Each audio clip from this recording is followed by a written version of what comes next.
Ross McEwan doesn't mind if you call him old-fashioned. In fact, he likes it. The CEO of Royal Bank of Scotland uses the epithet several times when we meet in the august surroundings of the Royal Bank's 36th Street Andrew Square head office in Edinburgh. "Look, call me old-fashioned," he says, when the conversation turns to recent stories around his dislike of zero-interest credit card deals, "but I like people paying back. Call me old-fashioned," he repeats, "but I think we should be giving customers a lot more warning about the issues around them," he says, his New Zealand accent flattening the vowels. "I've never had a problem with borrowing money myself, but I like to get it paid back. I've been lucky enough probably all of my life. If I put money on a credit card, I pay it off in the month. I'm a bank's worst nightmare. And I think that came from my mother." He laughs. McEwan's attitude to money was formed back in NZ, where his mother was a shop assistant and bequeathed him her financial mantra. "It's not how much money you have, it's what you do with it," she used to say. "We wanted for nothing," he says, "but she was frugal. Even on a pension she would save and ask me what she should do with it. I would say, 'Mum, why don't you think about spending it?' But she wanted to save it." His dad, an Australian who started in banking then joined the Air Force before flying crop spraying planes, added to his money makeup. "I remember I borrowed some money off my dad and him saying I want it back, and it's something I hope I've instilled in my children.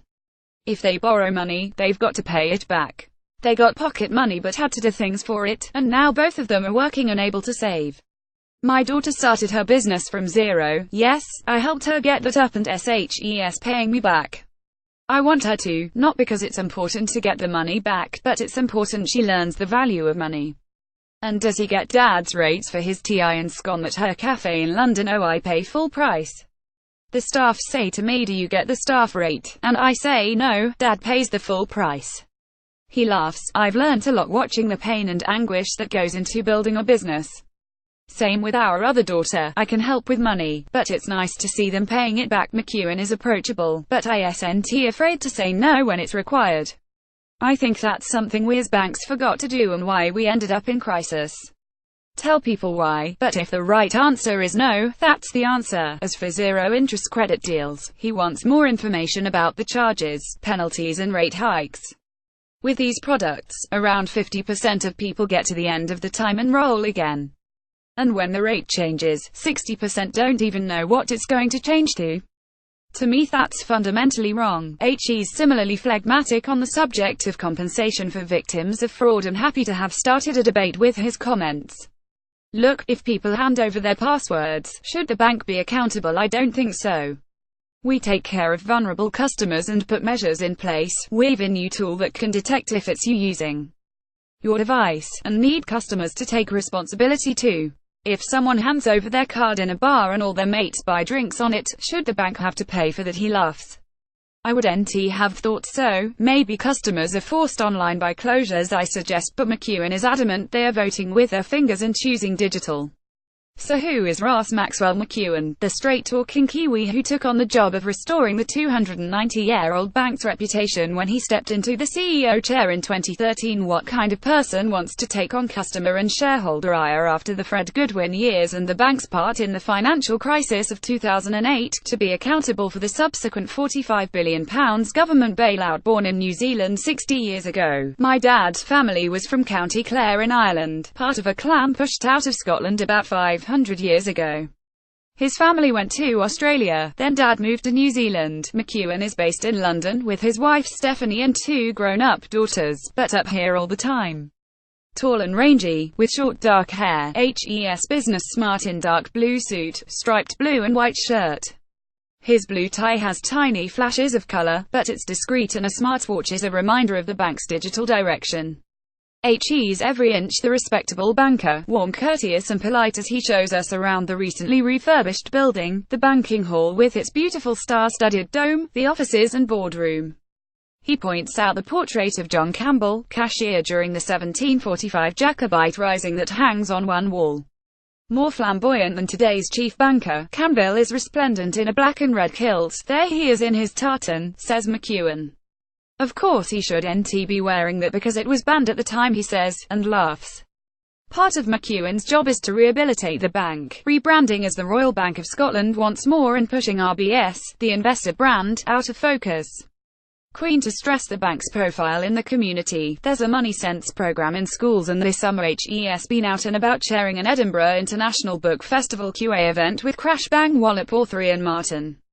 Come December he'll be jumping in a sleeping bag in Edinburgh's Princes Street Gardens for Sleep in the Park alongside Bob Give Us the Money Geldof, other business leaders and 9,000 others bidding to raise £4 million to fight homelessness in Scotland. Banks have a special place in society, and it's why people got very upset about us losing that safe and secure position we should have in the marketplace.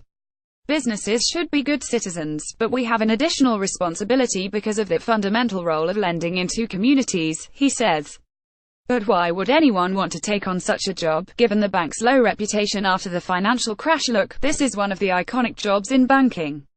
This was a bank that was doing great things worldwide, and all of a sudden it was on its knees. I thought we could repair it and, more importantly, put the pride back. That's pride in our colleagues, in customers, and our shareholders, which is the UK public, who were quite rightly scornful about this bank having to put in £45 billion of public money. There was hubris, and now I think there's a humbleness.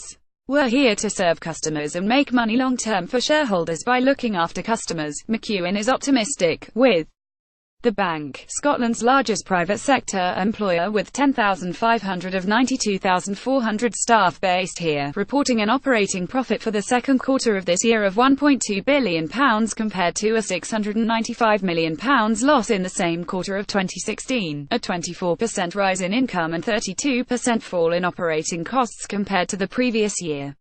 Yet the legacy of the past persists when it comes to passing stress tests and the prospect of returning to an overall profit.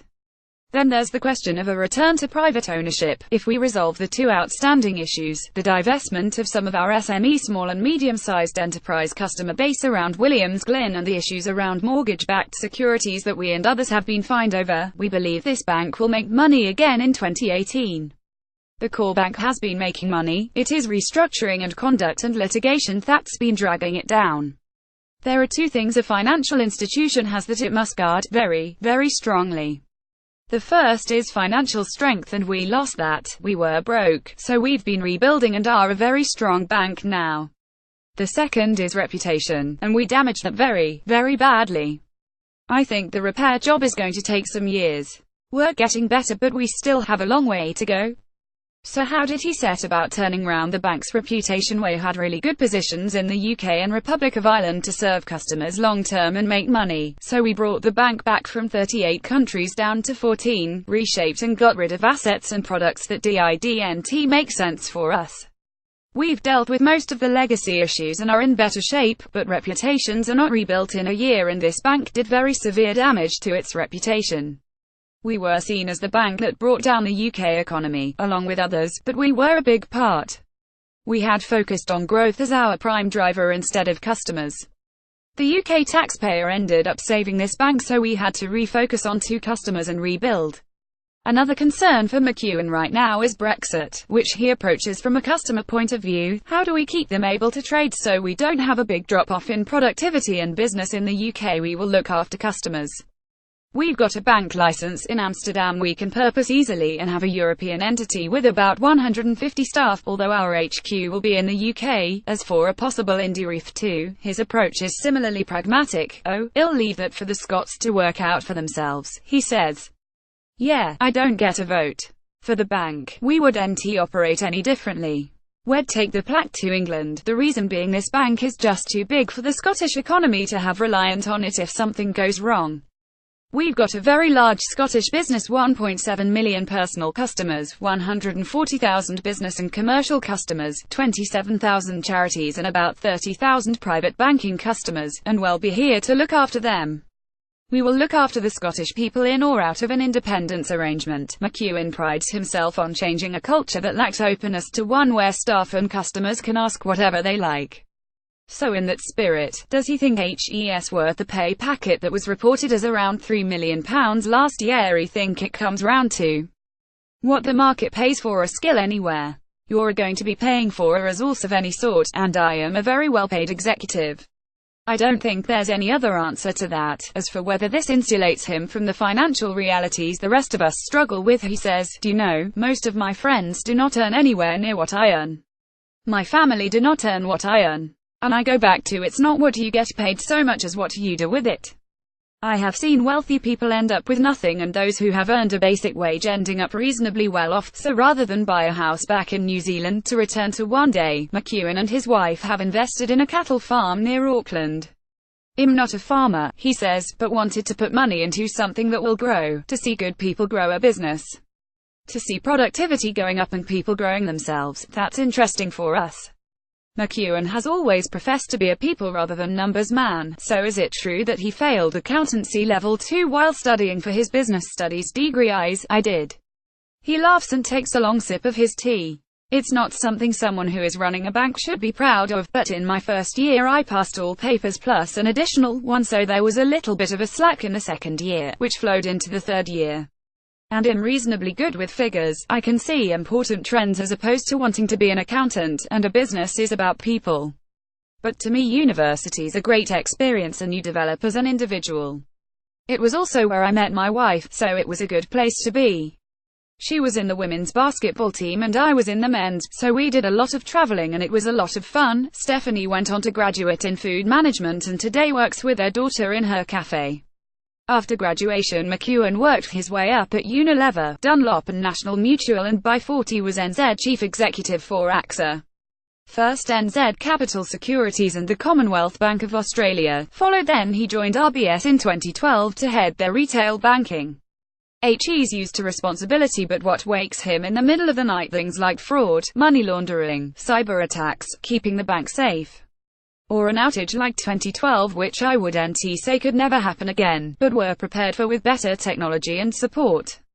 I'm reasonably relaxed, but in any CEO, if you don't get stressed, you're not thinking about it hard enough. I always have my phone with me. But weekends are important to us and we do things we enjoy like cycling and sport, going to a movie. You need to decompress mentally and often I find solutions when I'm out cycling. McEwan's name has recently been linked to the top job back at the Commonwealth Bank of Australia, but when we met McEwan wasn't talking about any moves.